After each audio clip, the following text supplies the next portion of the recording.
All right, 109 episodes deep now, and we have Rafe Kelley on today's program. Thank you guys for joining. Thank you, Rafe Kelley, for being a part of this one. He's the founder of Evolve Move Play. He was a co-founder at Parkour Visions in Seattle. He's one of the longest, most well-renowned practitioners in American parkour history. And he's one of the most brilliant thinkers in the whole community, I would say.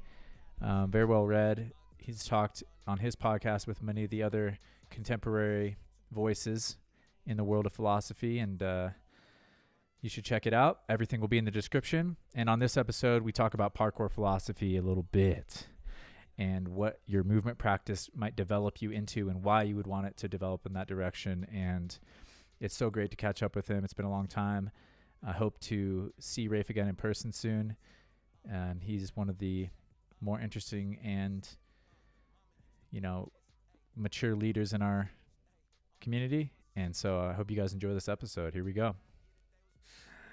All right. So thank you for joining the program. I have many things to ask you, and we don't have as much time as we probably need for covering all of them, but I appreciate you making the time for me today. You're a busy guy. Yeah, thanks. But Brian, you've been doing some amazing things, and I've been paying attention to you. You're one of the champions of parkour, pushing the boundaries of where our territory even is. I would say, it's what is a parkour athlete? And I think you've expanded that definition quite a bit over the years. So appreciate you for that. You've been talking to some of the greatest contemporary thinkers of our time. I feel like on your own podcast. I can't pronounce his name. John Pageau, John Vervaeke, Paul Chek, some of my favorites at least. And real briefly, I just kind of wanted to touch on that. What's it been like for you to expand that, and how do you see that definition of what makes a movement athlete also someone who relates to this philosophical thinking, and why you're talking to these guys, and how is it related to your movement practice? Yeah, I mean,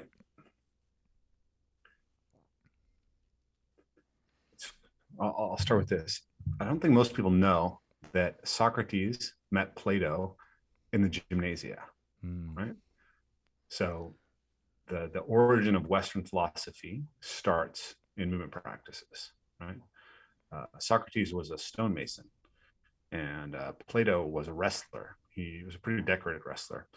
Plato was in his name. I think his name was Aristocles, but he earned the nickname Plato, which means broad, because of the breadth of his shoulders when he was wrestling. So we have this image of philosophers, these kind of kneebish intellectuals, and that's not how it began. And so I think that there is something inherent to deeply devoting yourself to a movement practice that opens a doorway to a more philosophical outlook on life. And I think that I've just happened to be gifted in that area in the way that I can articulate those connections. It's something I've been interested in from the beginning, right? I remember in 2006 being on Parkour.net forums and everyone talking about this idea of parkour philosophy. Parkour, parkour wasn't just jumping off of things. It was this philosophy. And that was what was really motivating and important to a lot of the early adopters of parkour. But my sense was that parkour as a philosophy was relatively incoherent. I think there's something that emerges out of the practice. The practice embodies a philosophy, but the founders of parkour were mostly not highly educated people, right? They're deeply educated in the body, but taking it to that ability to really articulate exactly what they were experiencing and what it meant wasn't an easy thing. And especially for us who are English speakers, right? Because most of the people who started it were they're monolingual in French, right? So they could explain things in a way that worked for other French speaking audiences. But when it was translated in English, I think a lot was lost to translation because into Russian and Spanish and every other non-French language too. So I think there was something lost in translation there about what the philosophy was. And they were young, right? The guys who started parkour, when we all, in 2005, when I began parkour, David was in his early 30s, right? These guys, they were figuring it out, right? It wasn't like they'd been building this idea for 40 years and then we're like, this is the really deeply conceptually articulated version of it. They were like, hey, we can do some really cool stuff and it's connected to this idea that we have, and let's make a video. And then people are like, wow, the video, right? And so I think that the fame of parkour outpaced the cultivation of its actual philosophy, and I think we're still in some sense playing catch up. Does that make sense? Totally. Yeah. No, I love that. That's very interesting. I like the way that you're putting that. And we are getting somewhat of a resurgence, I feel like, in this area. Maybe you would agree. Seb obviously has been coming out with certain clarifications recently on his, perspective on it and what he felt was the takes growing up and what influenced him. Obviously, Bruce Lee's a big influence on him. What are you thinking, like, where it's headed, and how do you think parkour philosophy has a place, and how does it compare? Are there other practices that have the same philosophy, or, is it, martial arts having a philosophy? Does it fall into a category of a style of philosophy for you that's different from, you're obviously much more well-read than me, so I appreciate sure. Learning just about like where these things fit in, because I haven't done as much homework. It's an interesting question. Like, where is parkour heading? Because I guess I don't think really, I mean, I have a sense of concern for the community, right? Like, I want the community to do well, and like, I'm still involved, and I check in on people and have conversations. But when I created Evolve Move Play, it was really to create my own sandbox and escape some of the limitations around parkour. It was like, I like to train in nature. I didn't want to have to be like when I a lot of times when I'm training with parkour guys, it's like pulling teeth to get them to go try to jump through a tree or on rocks, right? So I was like, and then I felt like when I was at Parkour Visions, like, we had this really clear definition of parkour, right? It was, parkour is the art of developing the ability to overcome obstacles effectively and of developing the self through this, right? So that was our working definition. But what I noted over time was that as parkour developed more and more of an online presence, it was like getting people to adopt our philosophy of parkour became harder and harder because they came with their own ideas. It was like, when a student came to me in 2008, they were like ready to just learn whatever I told them parkour was.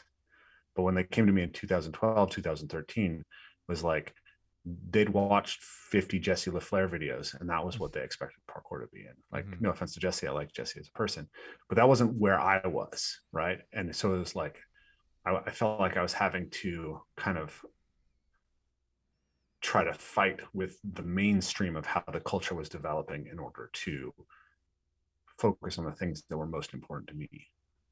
So I went and I did this thing, and like, I've always, so I worked with the guys who founded MoveNat in 2006 to 2008, and Erwin was really, really clear about, like, we have to separate from parkour. We have to be like, we want to create as much brand separation for parkour as possible, because he didn't want it to be associated with like kids jumping off roofs, and parkour people don't like to spend money, right? But like, they're good branding reasons why you wouldn't want to be associated with parkour. But that was deeply dissatisfying to me, because it was like, but that's bullshit, right? Like, that this is where these things came from. This is where this inspiration was. That these are the people you can go do stuff with who can really throw down. It's like, there's basically nobody who's come through natural movement who can play at the level that I can play at. Like, if I want somebody who can really move the way that I can move, it's almost always a parkour person who can come and do that with me. Yeah, interesting. You just made me think of something. Were you finished? Yeah. I'm sorry. So you talked about how there's the Socrates and Plato, they met in a gymnasium. There's like the development of I don't know if you see it as a dichotomy at all even, but let's say there's a development of the body and movement practice, and then there's a development of the mind and kind of a, I don't know what you would call that, like a contemplative practice maybe, or something like to that degree. Yeah, we talk about actually there are four fundamental pillars of what we call the ecology of practices of the EMP. That's movement, mindfulness, nature connection, and community. And then if you want to get into it, we can talk about the two undeveloped pillars, which is spirituality and ancestry. But interesting. Yeah, I'd love to talk about that. These all have to do with this idea of like, what are the fundamental relationships that any individual has to harmonize well in order to experience the best life, right? Plato talked about this idea of the self, the mind, as essentially composed of three different things. He called them the man, the lion, and the monster. So the man is the part of you that can perceive the future and plan and make make rational decisions. Right. So if you decide to not eat certain things because it destroys your gut, as we were talking about before the call, right? it's the man that makes that call, right? But there's also this part of you which is like a monster, which is just the appetites that you have. It's like you see the chocolate cake and you're like, I don't care that I'm gluten intolerant, that I'm celiac disease. It looks delicious. I want that sugar and fat in my body right now, right? So that's the monster. And then there's this idea of the lion, which is sort of like, it's sort of like the social dimension, right? It's like all the pressures are on you that come from the whole social relational world. So you may be like, oh, I don't want to eat cake, but the host is going to be disappointed if I don't eat this cake, right? Oh, interesting. Right. There's so like you have role to play. that sense of how other people perceive you. And that's sort of what he talked about. And then this tripartite division of the mind has come up like multiple times, because that's basically Freud's concept of the id. That's the monster, right? The conscious, that's sort of the man, and the superconscious, which is the projection of society in your mind. And then the mammalian brain, the reptilian brain, and the forebrain, right? Like we keep coming back to this. But I look at it a little bit differently. Like the fundamental problem that life has is coordination problems, right? So we start as like these single celled organisms, and then they start to work together and they develop organs inside them. And it's like there's lots of different subsystems, and you can kind of divide it all the way down to incredibly small pieces. But at every level, you're trying to integrate them. So you have this diversity of things that are trying to be integrated into something higher. Well, you are a diversity of different motivational states and emotions and physical components, and you're trying to coordinate all of them better. And mindfulness and movement, they help you coordinate who you are better and get it all working in towards a common goal. But you don't end at your skin, right? You are continuous with, you are a product of the physical environment and the social relational environment. And so you need to, you want practices that also help you harmonize at those levels. Can I have more options? Can I have more connection? Can I be more deeply attuned to the natural world or to the physical world around me? And then can I do that also at the level of the people around me? And then when you get into the level of the spiritual, I'm a physicalist, right? I believe that everything that we can explain can be explained within the realm of science and what is physical. But I also don't think I have a foreclosure argument on some other, dimension beyond that. But that's just where I think that we can do good causal analysis, right? But what we can see is that, like, when you talk about the parkour community, what is the parkour community? It's this like network of minds. Like you are a network of neural structures that they're not exactly one thing. Yeah, I could be a neuron in this network in a way, right? Yeah. Is that what you're saying? And then you could just say it's the same type of thing. Like I really started to understand this through the work of David Abram and John Young. I was reading The Spell of the Sensuous and What the Robin Knows, and also listened to my friend John Vervaeke, who we mentioned at the same time. And I started to think, so if you walk through the woods and you listen to the birds will tell you if there's a predator nearby. It's not necessarily any one bird. It's this like signal that's moving, that's propagating itself through the whole neural network of the birds. And this is starting to come out in cognitive science. There's this idea of we intelligences. So like there is a spirit of parkour, which is like the sum of the neural network of people who are doing parkour. And that spirit, like you're asking, what is the future of parkour? It's like, well, the spirit is changing all the time. Things are shifting within it. And it's hard for any one individual to see it. I do see that there's a growing interest in parkour as something like a pathway into spirituality, or as the grounds of a wisdom practice. I think part of that's just that we're old, right? Yeah. Like I'm parkour old is what I call it. Yeah. I'm regular young, but I'm parkour old. Yeah, exactly. Like I had a 16-year-old at one of my like long seminars. He's like, I loved all the games, but I didn't get all the philosophy. I was like, you are not supposed to get all the philosophy. You're 16. If you got it, I'd be really impressed. But like, dude, just have fun. Like, don't worry about it. You may remember this like 10 years from now and be like, oh yeah, that guy Rafe, he was on to something. Right? It's, sometimes the message isn't where you're at yet. And like as a community, like nobody, like I was the old dude in parkour, like from the moment I started at 23. Right. Yeah. Thank you for being that guy. Yeah. And so it's like, but now it's like there's a few of us who are in our 40s. There's a lot of us who are in our 30s, and like 30-year-olds are concerned about things that 18-year-olds aren't, and they want to articulate, and they want to have a sense of who they are in a different way, and their lives present different problems to them. So yeah, there's a growth, there's a change in the spirit of parkour as the participants change themselves. Okay, I've kind of gone all over the place. No, I love it. There's so much to go off of from there. I mean, would you say that they're like, so we're having a maturation process, it almost sounds like, as a spirit, if you look at us as this network of practitioners, and you could look at our consciousness. I've been talking about this with some other people. I'm pretty sure you're familiar with the spiral dynamics model, and because I know you are a fan of Ken Wilber's work, and I know he had a hand in creating that, did he not, or at least advancing it? No, he didn't. I mean, okay. Ken, I'm aware of Ken Wilber. I'm not a super big. Oh, maybe not a fan.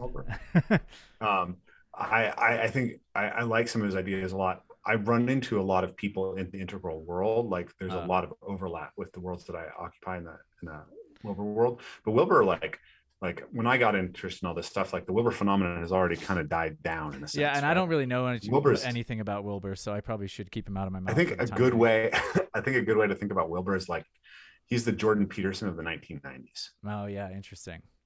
Ooh, that's a fascinating statement. And a lot of people who are like Wilberites, then went deep into the Jordan Peterson, and then also like the people who are really into Jordan Peterson now are the people who would have been really into Wilber in the 1990s, I think. Okay, interesting. So,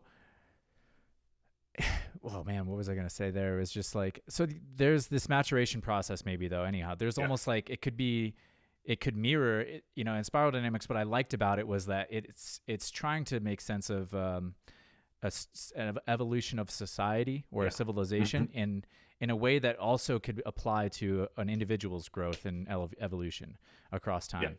And you could see that again for the community. Maybe we're at like a certain consciousness level. So like you said earlier, we're still developing. We're maybe playing catch up with our philosophy because we're in still somewhat of a play mode, or we're still somewhat like that 16-year-old in your workshop where we're not really getting it yet. We're having a good time, but as a collective, maybe we haven't developed ourselves, or we're entering now in this phase where we're developing ourselves and really taking a look at some of these bigger questions. And what I want to know is like, because I love that statement, like, okay, there was the Jordan Peterson of today, and there's the Ken Wilber who was the Jordan Peterson of yesterday. Yeah. Do you feel like then that there's just these energy, or like, how do you see that society has this counterbalancing like act? Like what was the parkour of the 90s maybe even is maybe an interesting question. Skateboarding. Okay, well, there you go. So what is the role? So are you seeing us, there's just like almost a vacuum of space that constantly needs to be filled with something, a practice or a person, or a certain energy holds different space. But Is it kind of like a static in a way because of that? Do you see? Yeah, no, I see what you're saying, which is like, you know, uh, uh, is there actually a development in that Mm-hmm. trajectory? Mm-hmm. Or is it just like, this is a Is it conversation just that different I've had skin with, and different yeah, like yeah, like textures, but it's the this same? archetype of the, you know, intellectual who catches the pathos of the moment Mm. and ignites a lot of people to begin a spiritual journey or an intellectual journey. Mm-hmm. Alan Watts is another one, right? Mm-hmm. I mean, Alan Watts is still like, I still encounter lots of people in the parkour community who are like Big Alan Watts. young guys doing their thing, and then they run into their existential crisis, which is like, okay, is jumping really my life, right? Like it's really fun, and I devoted my whole self to it, and then it turns out I'm 25 or 23 or 24, whatever, and like I have this extraordinary skill set. Like I'm one, you know, Mm-hmm. I'm the top, you know, thousandth of a percent of human physical potential, and I can't get a job. Yeah, when you talked about coordinating like your Yeah, body. Okay, we've already maxed that out. We're 9 or 10 yeah, out of 10 on yeah, coordination of the body. It might be good to explore some of these other dimensions and coordinate yeah. And across. so people end up, you know, Alan Watts. They end up uh, Jordan Peterson. I find it really interesting because, you know, one thing I'm gonna probably piss off some of your listeners. We'll see. I'm just gonna say it. When I started parkour, it was cool because it was a kind of, it was, I feel like it was like this liminal cultural space where the salience of your identity as a parkour practitioner was so high that it helped like hide all the differences, and it made it like you were so, it was so cool to meet somebody else who did parkour that you could like forgive them for not being aligned with you politically. And then it was like, because it created that really strong sense of common identity, you could start talking across these ideological lines. So I remember early on, like we had, you know, like back in the early aughts, people were still really big on the like creation versus like intelligent design Oh versus yeah. evolution debate, right? And I remember like getting into that debate with people who came to the parkour community, and it was totally different than having the debate with anybody outside of the community, because it was like we cared about each other because we were all parkour athletes. And so there was this sense that like parkour was a safe space from political polarization. And what I've noticed is that like it feels to me, and maybe this is kind of like specific to the West Coast, but it feels like the mainstream of the parkour community has become very woke, and they've become very, very intolerant of anything that is not, right. It's like um, you have to say straight your pronouns, you have to say latinx, you have to send all these signals of having this specific political ideology, and that feels like it's socially enforced. That's been my sense of it. But then on the other side, like there's this whole group of people who are quietly like really into Jordan Peterson. I remember going to see a Jordan Peterson thing in like 2016, and there were like 7 parkour guys who had no idea were into Jordan Peterson who were there, right? Oh wow. We just saw each other in line, like, oh, okay. The secret. Yeah, that's so funny. Right. And obviously like Peterson's an interesting character because he's like, I've been listening to his 2017 lectures recently, and they're amazing. Like they're so good. Like he's legitimately a superstar intellectual, and he's put together a lot of incredibly important ideas, like bringing young in line, like getting young in in dialogue with, trying to solve like how does young connect to like the best that we know of, like modern neurobiology and like the development of neurobiology and the developmental psychology from Piaget. Like these are really important connections, and he was super legit. And he's also like, intellectuals are often trained to not speak with emotion, and Peterson has this real power to connect to the pathos in rhetoric and to move people. but there's this element of him that's attracted to the culture war, and that ends up like tilting at windmills within the culture war, which has its own attraction too. So it's like, if you're a little bit like peeved about the intensity of the political ideology, it's like he's that great person to go grab onto, to be like, yeah, like screw the woke, right? Yeah. Which I think ultimately, I think mostly that's not really helping.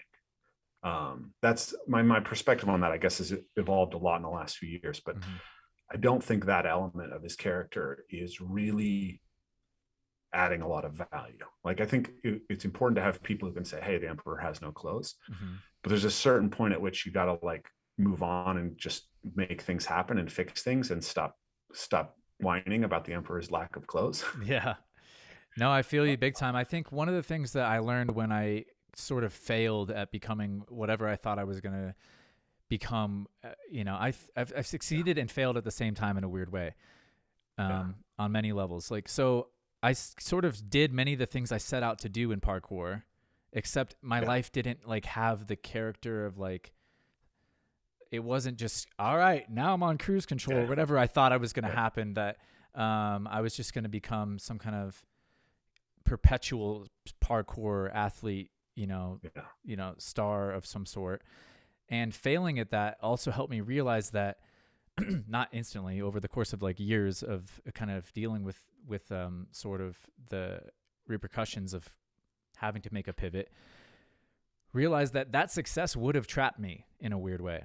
It would have kept me stuck in, because it was working. I had a formula going, and sort of, this is sort of a young man's, I think, rite of passage, and to a degree, because I think a lot of, I don't know if it's a male characteristic, but I feel like it might be a masculine characteristic, to like want to like create something and solve it and make it, all right, I finished life. Like I created the formula. I thought of the perfect formula. And so I was like, oh, if I just do this, and this, I'll just be so happy, and it'll just keep exponentially compounding. And I thought that could go on forever. And when it didn't, I realized that I would have stayed stuck in there, because I was getting a certain amount of return on my investment into parkour for so long that I thought I could literally just ride it out until the end of my days. But what I didn't realize was that I was simultaneously not developing myself across many other different disciplines and dimensions. And all this to say, because Peterson has become so successful, I wonder if that has somewhat stunted his growth in the same way. Like, I wonder if some success, in a way, if you sort of engage with it, it almost invariably stunts your growth, because once you have an identity or a value or a machine behind what people are resonating with, you're stuck there being that character for so long. And I agree that I think Peterson and Joe Rogan's kind of like a new version of this, I would say. Even, these are people that I think Joe first, and then Peterson probably for me. And now, I'm on to Sadhguru, and I went on to different people that I looked to learn things from. But I can see why people are upset with some of these characters for their lack of development, but they also sometimes are missing, I would say, the idea of like, well, they might be an excuse for someone to be kind of shitty and, complain continuously about things that they're not helping with anymore. But at the same time, they are helping that person that was like me actually take it to the next level and evolve. And there's a place for me to engage with these new ideas. So I hope I'm making sense. I think we have to recognize that intellectuals are humans, right? Yeah. And they have you could be an extraordinarily productive and really, really valuable intellectual in one area and total fuck up in another, right? Heidegger is one of the most important philosophers that we have. He supported the Nazis, right? If you've heard of the book Zen and the Art of Motorcycle Maintenance, that's a huge book that has this massive impact on people. Well, that book was actually based on another book called Zen and the Art of Archery, which is really one of the most important books that introduced the idea of Zen to the West. And that was written by a guy named Eugene Herrigel. That book was introduced to me by Tom Wexler, who's Israeli, right? But Eugene Herrigel went from Japan studying Zen to Nazi Germany and became a Nazi soldier, right? Mm-hmm. Like all the good intellectuals are Nazis. That's not what I'm saying. What I'm saying is that it's a difficult thing.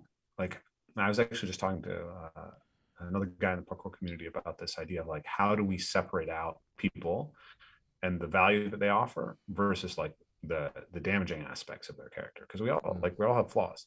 Totally. But the other thing that I think people really don't realize about intellectuals is that intellectual production is like physical production. It's like you don't like look at David Bell and be like, oh man, he's a piece of crap because he can't jump London gap again, right? It's like, no, like you're like, yeah, he was 27, now he's 47. Like, of course he's not going to go back and do that jump, right? It's the same thing. Like, most intellectuals peak in their production in their 30s and 40s, and then they're not going to continue to be as productive and innovative and like creating the cutting edge of intellectual work forever, right? There's a point at which, you know, you've said some of the best stuff that you've said. With Peterson, I think that he's in an interesting place because, you know, I think that he really deserved to be much more well known before he became famous. Then he probably doesn't deserve to be quite as well known as he is now. And so we went from like an intellectual whose work really, really deserved to be much more broadly consumed to a political figure who, you know, like I was listening to him on Joe Rogan. They're talking about climate change, and it was the dumbest thing I've ever heard him say. Oh yeah. That he was going off on climate change, and I remember that. And I was like, it was totally incoherent. It was it was utter nonsense, right? And I'm not like a huge like climate alarmist guy. It was just like the way that he was presenting that argument was absolutely absurd. And there's a certain contrarianism in his character, and I recognize it. It's in me too, right? So you're looking for where the mainstream narrative is wrong, and that can be really valuable. But there's a point at which it can become its own trap, right? Like, I've seen this happen to people over and over again. Like myself, I was a mainstream left-wing person up until like 2008. There's a point at which it was like, I feel like the people on that side are lying to me about really important issues. So what do? Do you go and like figure out your answers to everything yourself? Like, that's hard. That's really cognitively expensive. But there's these people over here who are selling a perfectly good off-the-shelf worldview that happens to not be false along the lines of what you've already discovered is false, right? So it's like, oh, they're telling me the truth about this thing that I've discovered is important to me, or at least what I perceive as the truth. So I'm like, okay, they're the truth tellers. But probably not. They're probably lying to you on a bunch of other dimensions too. So it's like, everyone wants an easily adopted off-the-shelf worldview, but you don't good worldview attunement, in my opinion, until you invest in like a bespoke worldview. I hope that analogy makes sense to people. Like, you gotta figure a lot of this stuff out. Yeah, no, I think so. Yeah, I wonder, like, do you think that there comes a point in this journey? Let's say, I don't think it has to happen linearly, but for parkour athletes, it probably would happen. If it's going to happen, it might happen this way.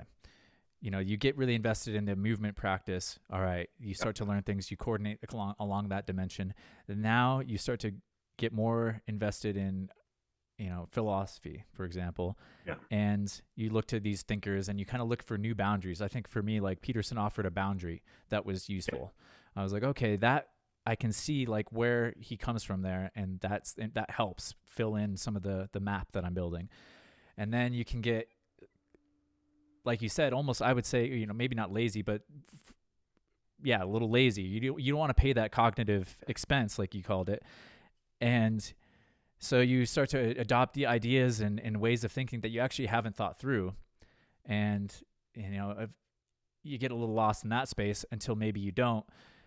And eventually, do you feel like you just have to commit to figuring this stuff out on your own and ultimately coming to your own conclusions about everything? or not, or reserving judgment. It's I wonder if that's like where you land. Is there a point where you stop? Obviously, I think it's important to keep listening, but is there a point, do you think, where people reach where there's nothing there's left to learn from talking heads? I have this sense that there's something valuable has popped up. Like I literally, like, the hair on the back of my neck just came up a little bit. Cool. I asked my wife this morning, am I more of a Petersonian or more of a Vervaekian at this point? And like for years I've been like, John's my friend. Like I text him and ask him questions, right? But I had the sense that like more of the cognitive furniture that I use to make sense of the world actually came from Peterson, which I felt guilty about, because I was like, they're not the same and they do have differences and there's some conflict in their worldviews, right? And I was like, but John's my buddy, right? Like I should be in John's camp on this stuff in some way. Like I had that sense of disloyalty. But John was like, no, I get it, right? Like he's so generous with that stuff. But recently I've been like, no, I actually feel like more of the core stuff at my that's influencing my work and my worldview, ultimately I'm getting from John. And I think what you just pointed out is like at the heart of the reason why. Because you're asking this question of like, I think one of Peterson's best concepts is ideological possession, right? Like there are certain things that someone says and you can fill in the rest of what they say, right? Like you can just say, I know exactly what you're going to believe on everything, right? So if someone is really adamant that it is always okay for a trans woman to compete with women, right? Like what are the chances that they're pro Second Amendment? Like zero, right? They can't be zero, right? There's got to be that one outlier. Okay, there's one outlier, right? But like you can kind of just plug in that person's worldview. And I don't mean this to say that like that's necessarily wrong, because I think I've been playing this out, because I don't think that someone who was born in a male body should compete as a female. I think that this isn't a gender, this isn't an identity thing, it's a physical thing, and we need to be able to make that separation. But if I was to say only people on the extreme ideological left adopt a position that I'm against, and therefore it's not smart. Well, the counterpoint is like, well, what about gay marriage, right? Wasn't that also like something that at one point you could almost perfectly predict somebody? But I don't think it is, because I think libertarians were like, yeah, I get it, gay marriage is okay, because that it aligned on different dimensions. And then I was like, what's the other side of it, which is like, if someone believes that Obama was not born in this country, right, then you know everything about their politics too. So there's this idea of ideological possession. It's like you go and you adopt everything that comes from a specific thing, and then you end up playing out this non-player character, right? It's like you've heard these slogans all over the time. Diversity is our strength, right? Make America great again. It's like once people are in that place, they're just expressing a possession. The reason I bring this up is because I've seen people do that with Peterson, right? Like there's this mimetic layer of Peterson that has penetrated a certain aspect of the culture, and then there's all these people who are just NPCing out their Petersonianisms, right? And there's like deep insight from which those memes came out of, and if you go into it, you can find something really good. But a lot of people can't get to the good because they're seeing the mimetic layer and they're reactive against it for good reason. Yeah. Right. They're like, oh yeah, all these Petersonian kids they're just another cult. Right. But what's interesting about John is that I think I listened to John early on being asked about Peterson, and he said, like, I get it. Like, I love a lot of his concepts, but where are the practices? Okay, so you're a pragmatist. You're an American pragmatist who believes that like the fundamental Christian worldview is the center of how we solve these problems. What does that look like? How do you actualize this pragmatic Christianity? And 12 rules, so, baby. yeah, 12 rules is a good start. But I think that what distinguishes, what makes what John is doing so valuable is that it's about creating a system by which you scaffold up good worldview attunement, right? So it's not so easy to know exactly, right, like what the NPC version of it is. You can't just be like lobsters and dominance hierarchy and stand up straight with your shoulders back, right? Yeah. So it's never going to have the same type of penetrative power, I don't think, because people want those easily adopted things, right? They want to just say, I'm going to put on a tie with lobsters on it, and now people know that It's I'm a one of the good people, subtler, it's a right? subtler teasing out. Yeah. Would you But agree that, but sorry, when keep going. but when you adopt that layer of it, it can be it's a trap. It's just like you talked about with parkour. It's like parkour offers transformative power, and then if you think that it's the end answer to what you're trying to become in life, then it's a trap, right? It's like you saw that it transformed you, and then you would keep investing, but it's not transforming you in the ways that you need to be transformed.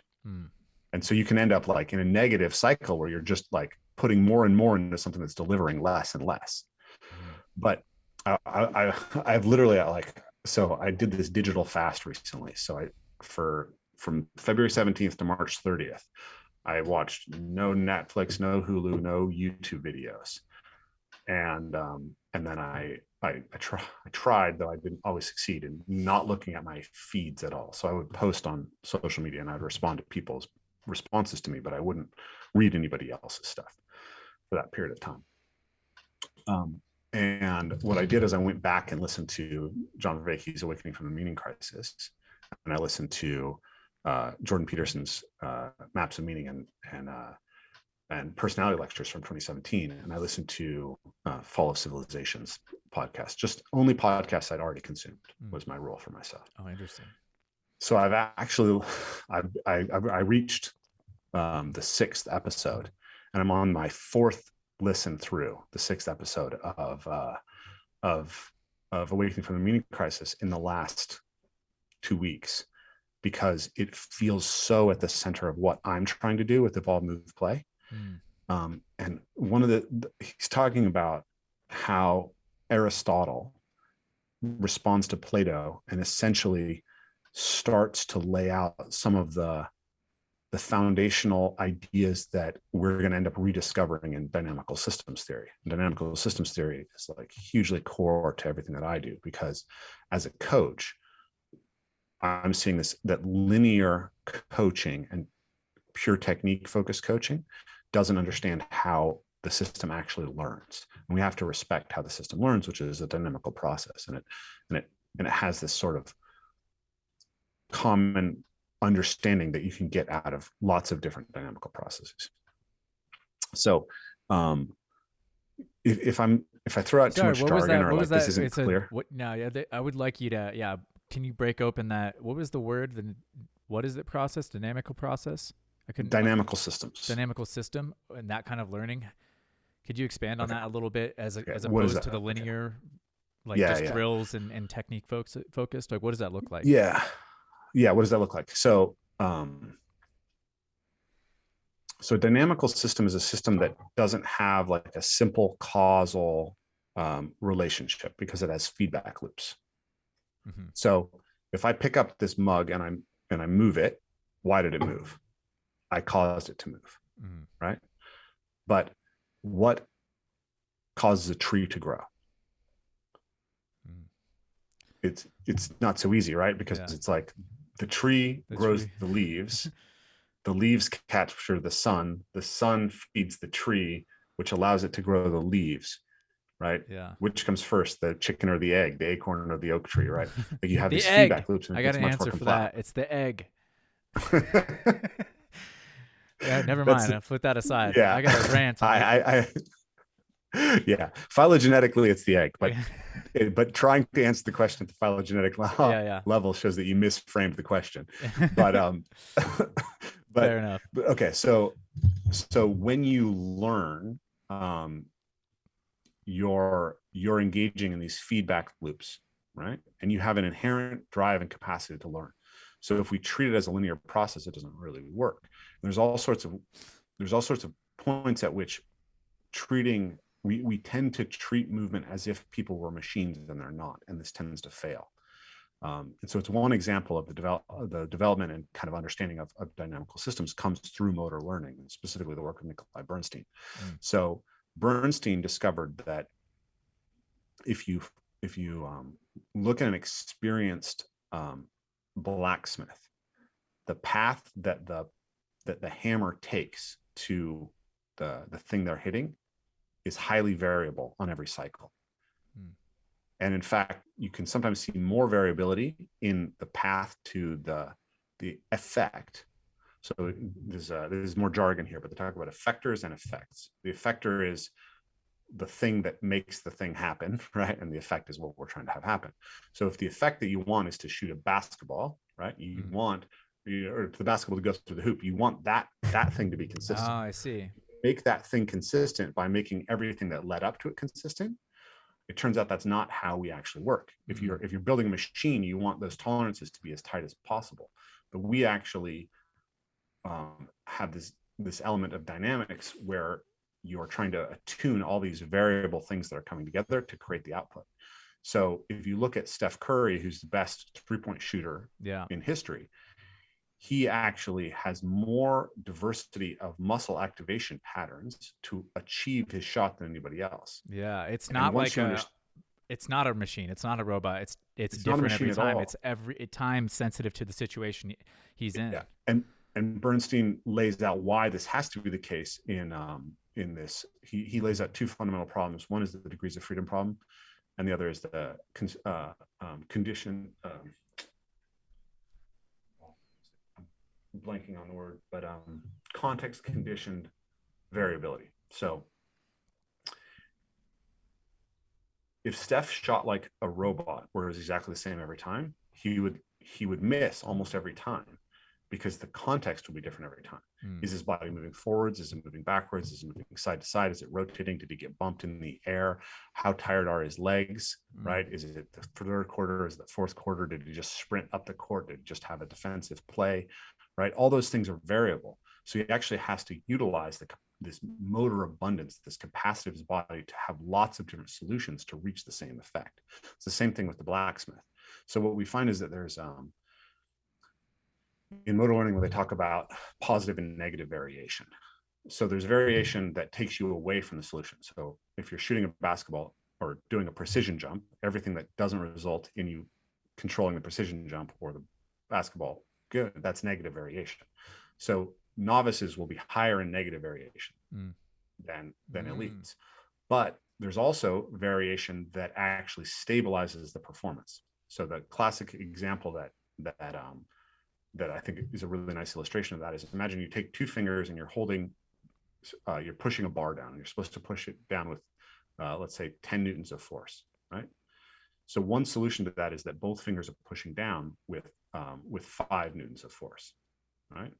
If we were to tell you that is the correct solution, you should always be doing that solution, what we would actually be doing is preventing you from being able to use 4 and 6 and 3 and 7 and 2 and 8 and 1 and 9, which are all positive variation. And because the reality is that sometimes one of your fingers is going to, like, something weird's going to happen, and all of a sudden it's going to be at a 4. You want to be able to adjust for that with the 6. That's the fluctuation. So you have fluctuation around your motor solution. So the way that we coach a lot is over cueing, and actually we end up trying to get rid of the fluctuators that are actually important for stabilizing the performance. Wow. So then the way that we coach with Evolve Move Play is very heavily influenced by what's called the Constraint-Led Approach. So rather than saying, this is the right way to do a Kong ball, we're going to teach you exactly how to do it. And we're going to be like, okay, your hip is supposed to be here. You need this angle of your shin.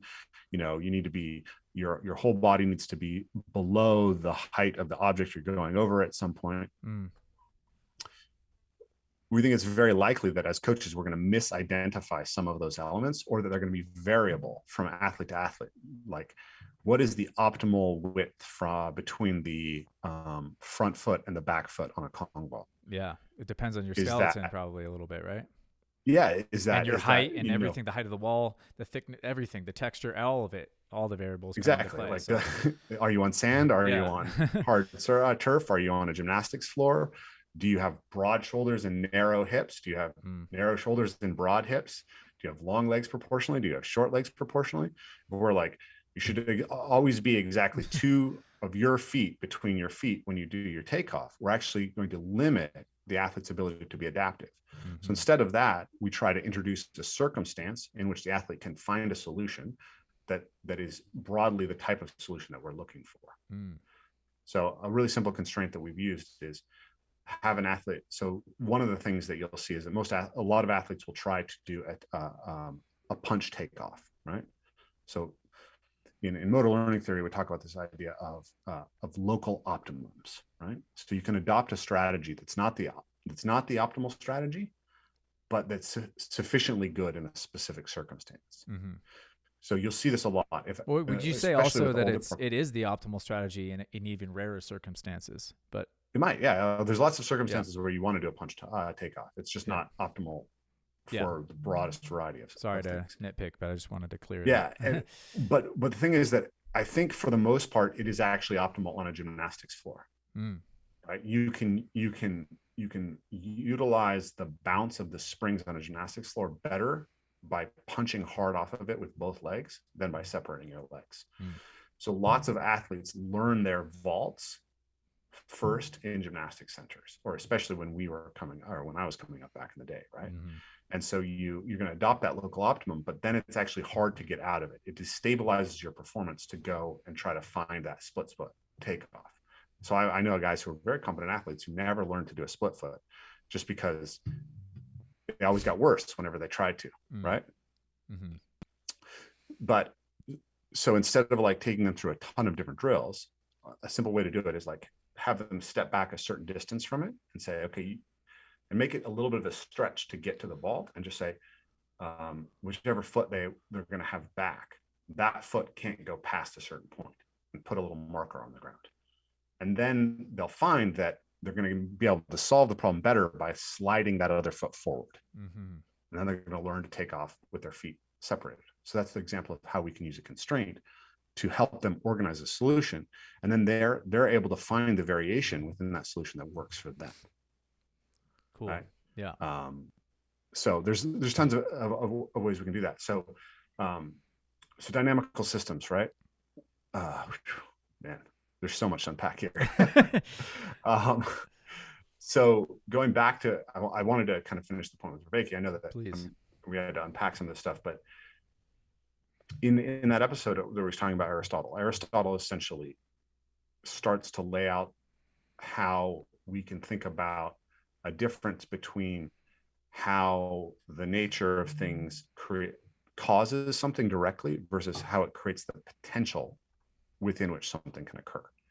And so when we manipulate constraints, we're in some sense manipulating the potentials that are available for somebody. So we want to, if you have someone who's shooting a basketball and they shoot too straight towards the hoop, they don't have enough of an arc, you can eliminate that potential by putting a barrier between them and the hoop that they have to shoot over. So that sort of ends up becoming a solution to some problems that we have with a kind of like linear Newtonian vision. But in that, he then starts talking about the idea that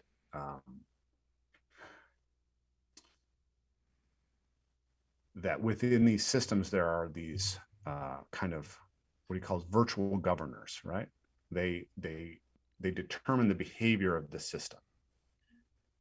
And then with a virtual governor, with a couple of virtual governors, you can then create a virtual engine. And a virtual engine creates a diversity of solutions. You create solutions over time when you have this virtual engine. So the example of like a really beautiful dynamical system, like probably maybe the most important and the first that was really identified is natural selection, identified by Charles Darwin. So evolution operates through these two cost functions, two separate cost functions. One is variation. Variation is driven by mutation and by sexual reproduction. That's why we sexually reproduce, is to produce novel variations by basically shuffling the genetic deck. Selection then hones that. So you have one thing that gets rid of variation and one thing that adds variation. And when you have those two things, then they can do this random walk that creates tons of different potential solutions to the central problem of life. So that's a governor, or a virtual engine. So the idea that I have is that one of the reasons we fall into this ideological possession is because we're essentially handing people fish instead of teaching them to fish still. Mm-hmm. Right?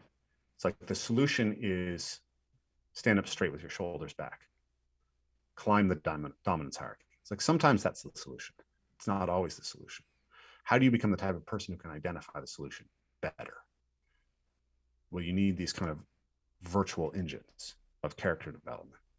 And for me, that's fundamentally what having practices of movement, mindfulness, nature connection, community, and then ultimately maybe spirituality and connection to the ancestors does, because all of those address fundamental aspects of how we relate to how we experience being, right?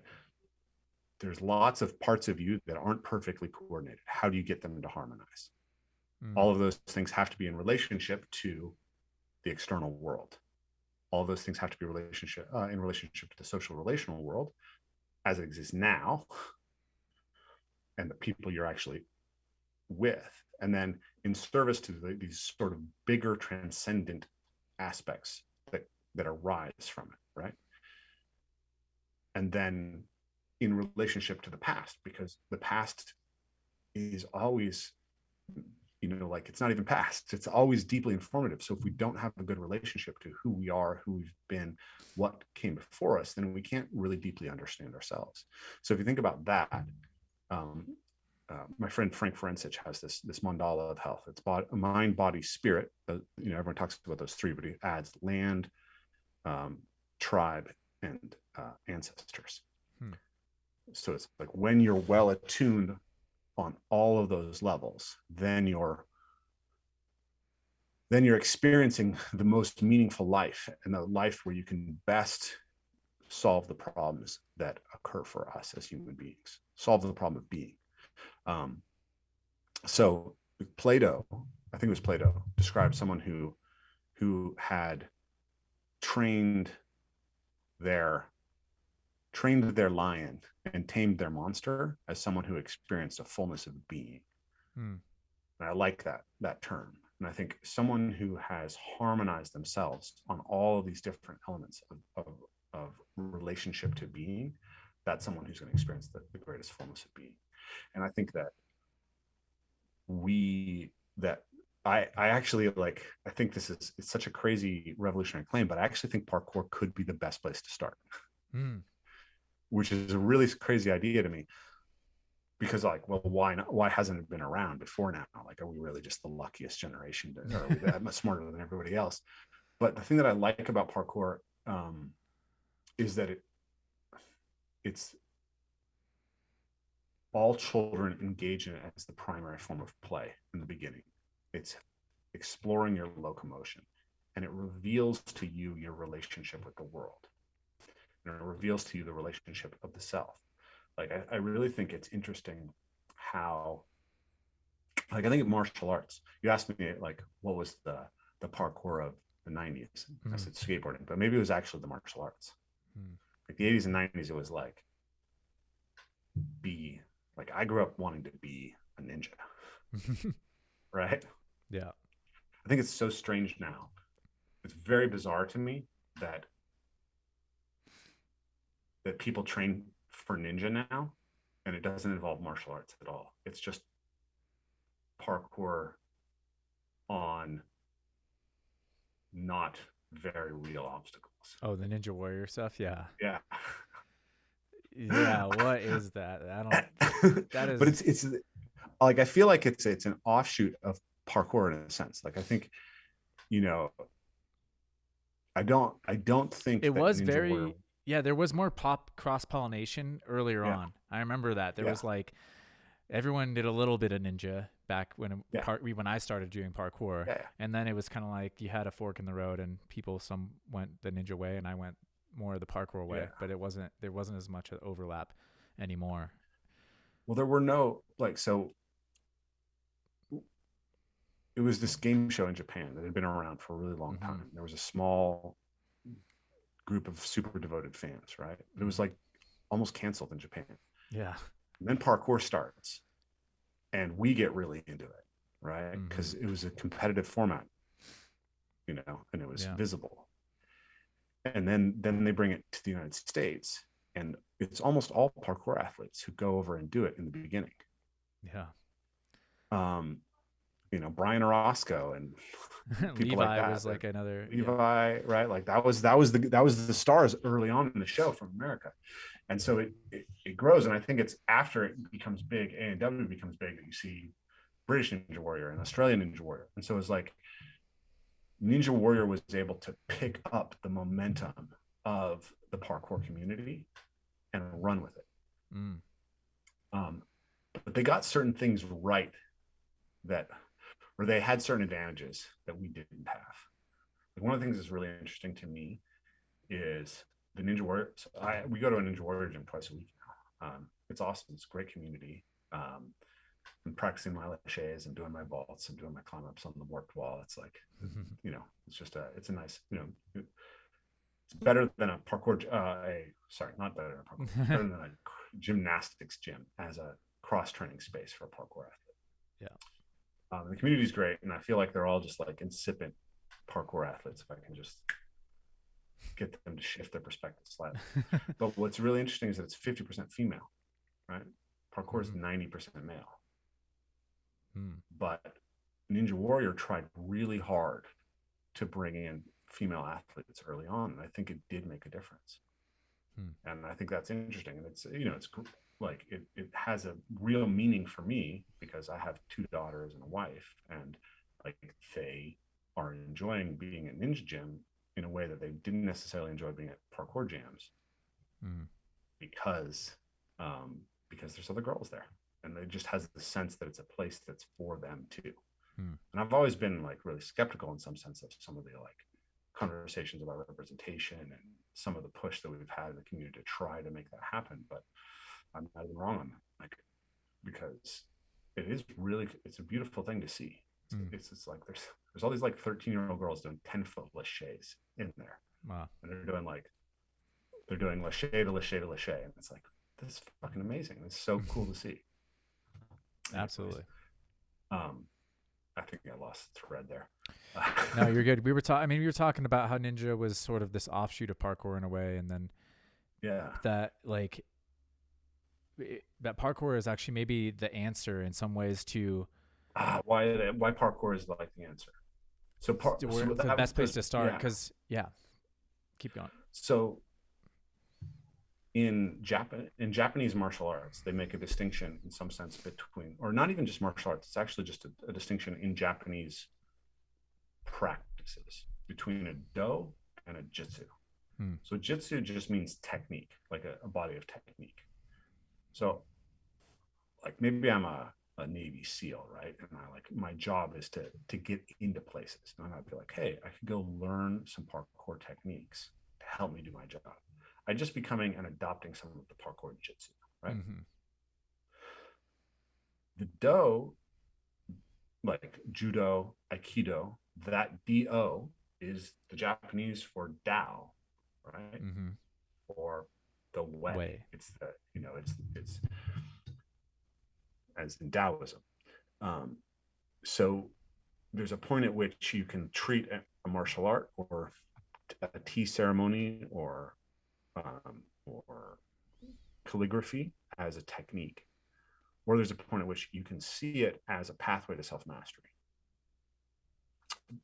Within the martial arts, there's something strange which has happened, which is that the arts that are really good at the jitsu tend to neglect the do. And the arts that are really good at the do tend to be full of spiritual bullshit. Yeah, very interesting. right? I've had this conversation with my friend Matt Thornton, who I think is a huge intellectual figure in understanding the martial arts. You know, says there's way more potential for character development in jiu-jitsu and Brazilian jiu-jitsu than there is in Aikido. Mm.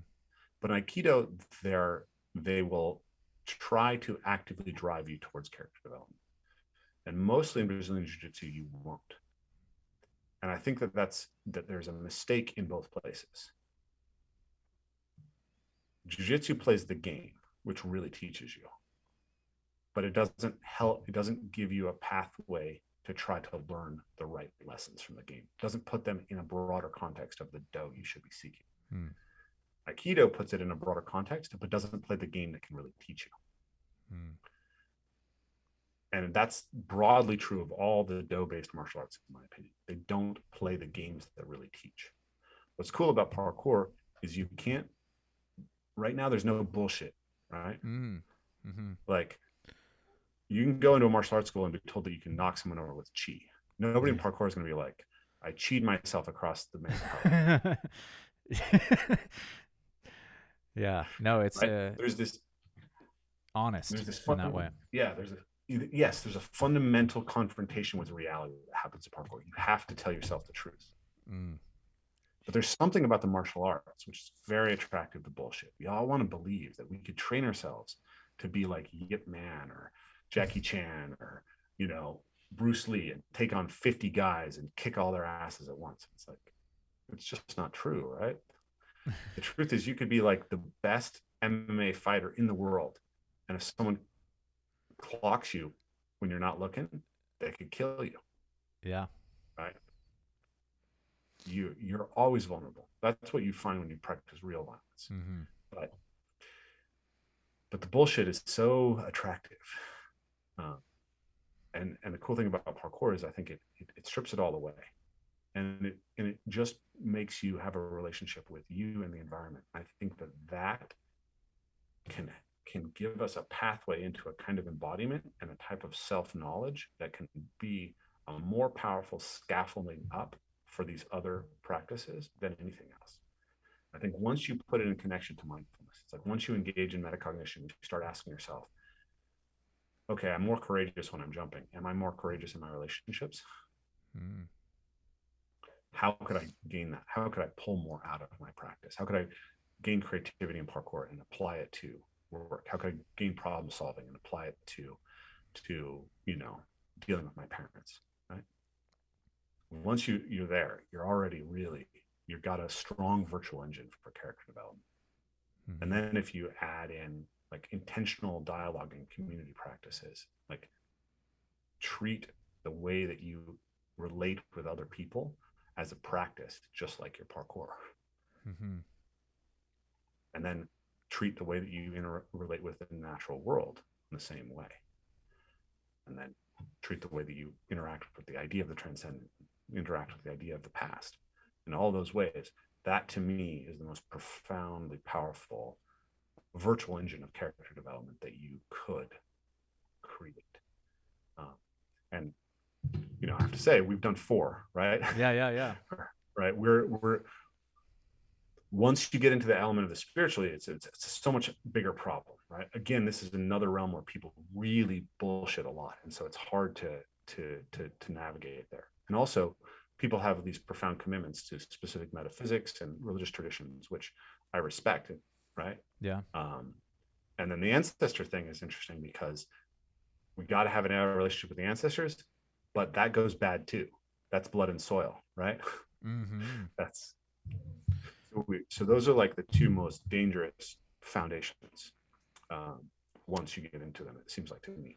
But I do think they have to be addressed at some point.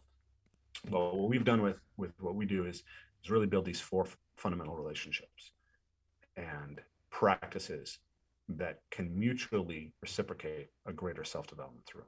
And that's what's really cool is that like once you start looking at it, you see how once I take on a meditative practice, it can make me better at parkour. Mm-hmm. Right. And parkour can make me understand my meditative practice better and can make me better at my meditative practice. Right. The two things feed each other. They donate to each other.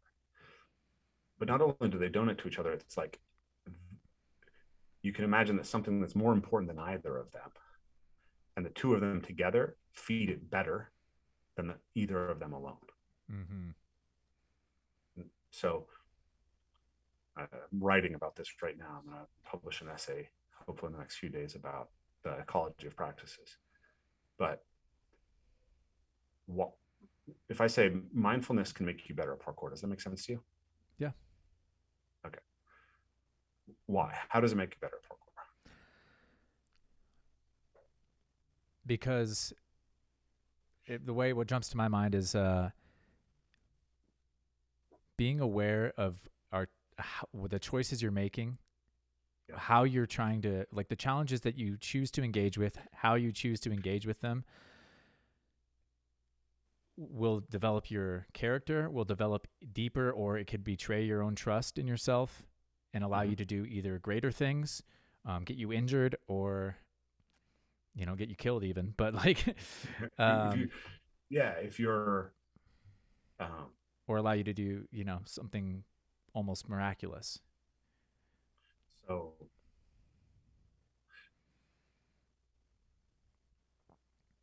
there's two things that you tapped in there. One is like starting to get at the idea of how it helps, but also it's like maybe mindfulness is necessary to keep parkour from going into the dark side. Yeah. Like we joked about this before, but I wrote this thing. I never published it, but I wrote this, like, how to know what kind of parkour athlete you are. And I think I've seen this, but yeah, go over it again. Have I said this to you? I think I remember that. Did you publish it somewhere? Yeah. I never published it. Oh, okay. I don't know if the stereotypes are even up to date. It's probably like 5 years old. Right. Right. The game changes so quick now, that's for sure. Yeah. It's like you're wearing gloves and skinny jeans and skate shoes. It's like you're a noob, right? Yeah. And you'll probably have dropped this by and your knees are going to be wrecked in 6 months, but it doesn't matter because you're going to drop this when you get to college anyways. Nice.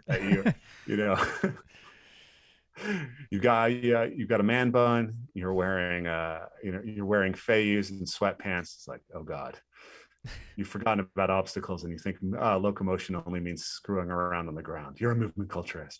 Right? My stereotype of Colorado was, you're wearing merm shorts. Holla. Yeah, we made it. High, very designer socks. And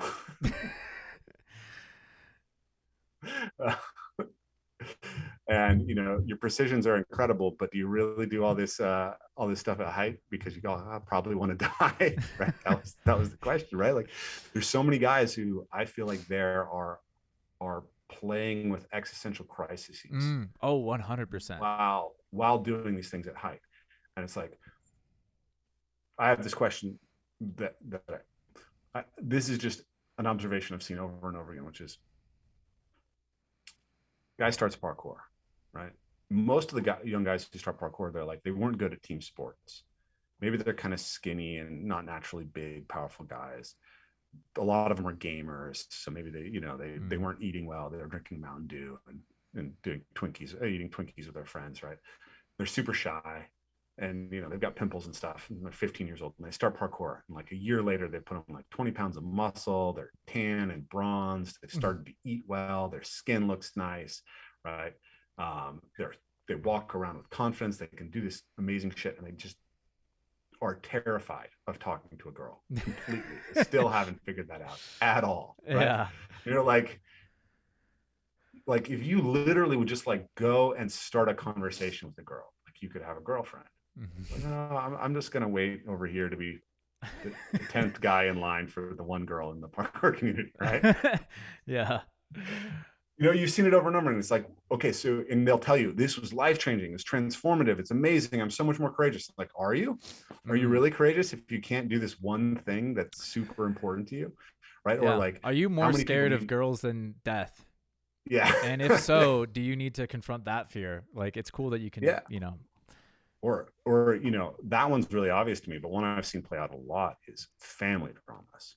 That's something I'm seeing more and more, is a lot of people who come into parkour have serious family trauma, and they don't know how to deal with that at all. and they're hiding from it by being in the parkour community. Very interesting. They're not taking their courage back to that at all. Yeah, parkour community has that whole Lost Boys kind of vibe sometimes to it, where it's never land, baby. And that's what I was talking about when I was talking about, that was my dream. I had the Peter Pan dream, essentially, which was if I can stay in this space forever, I'll never have to deal with any of that shit. I don't even remember what it is because I'm so lost in this right now. Exactly. So I think like you can go to a jump, right? So you go to do the biggest jump that you've ever done. It scares the shit out of you, and you do it. And there's like two paths that you can do, right? You can be like, I remember what it's like to overcome fear. And now the next time that something is scary, whether it's talking to your boss or your parents or that girl that you like or that boy that you like, or admitting that you like boys when you are a boy, like whatever it is, whatever that dimension is, it can transfer or it can rebound. And you can be like, I feel like a coward when I have to talk to my parents. I feel like a coward when I try to talk to girls. I feel like a coward when I do this, but I feel strong when I do parkour. So I'm just going to go do parkour because that's where I feel strong. And that's what we want to avoid, right? And I've seen this, like, I believe every transformative practice has this, right? Right. Like I've met some Vipassana practitioners who are just completely dead to emotion, right? I've seen lots of people who've gone into like deep emotional work and just gotten taken apart to the point where they just can't put themselves back together. They're just an ongoing emotional crisis all the time. Right? So, like most of my experience in martial arts is that it like really helps me regulate aggression, which is pretty natural to my temperament. But I've been to specific schools now where I can see that like it's not really a place where people are cultivating the ability to deal with aggression. It's more like a place where people are playing out their desire to be a bully.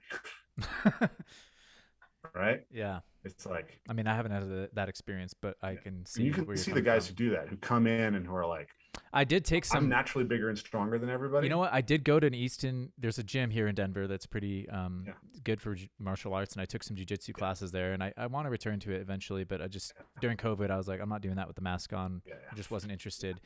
And there was absolutely a lot of.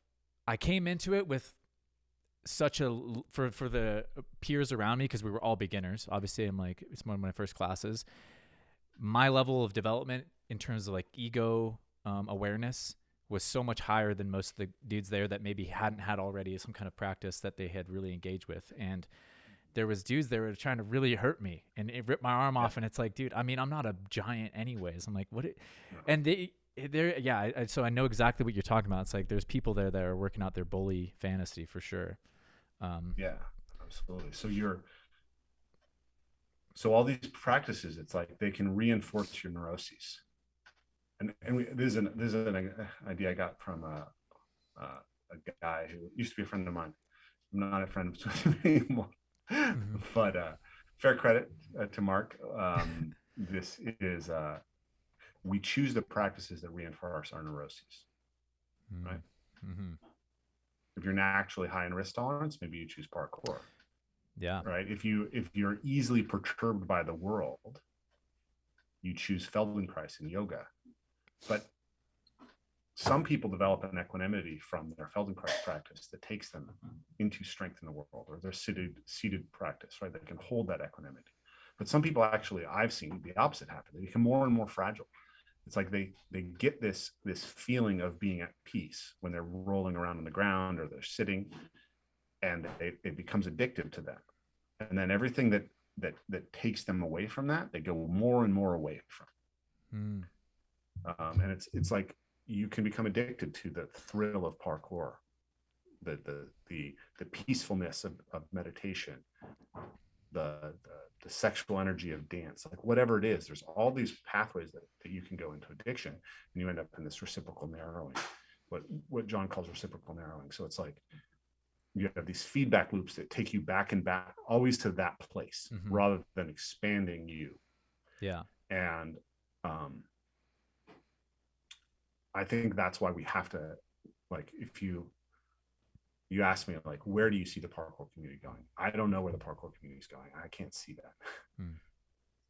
What I want to see the parkour community growing into is something that, let's call it a gymnasia that provides the grounds for the type of philosophia that can help us solve the real problems that we have. Right? So we're not just going from the Ken Wilber to the Jordan Peterson. We're actually learning the real lessons and not adopting the ideological puppeting. And we're actually becoming the types of people who can solve the problems that we have.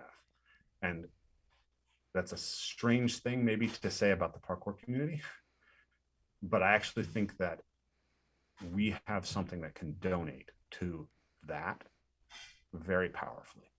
And I would like to see more and more people in parkour starting to wrestle with that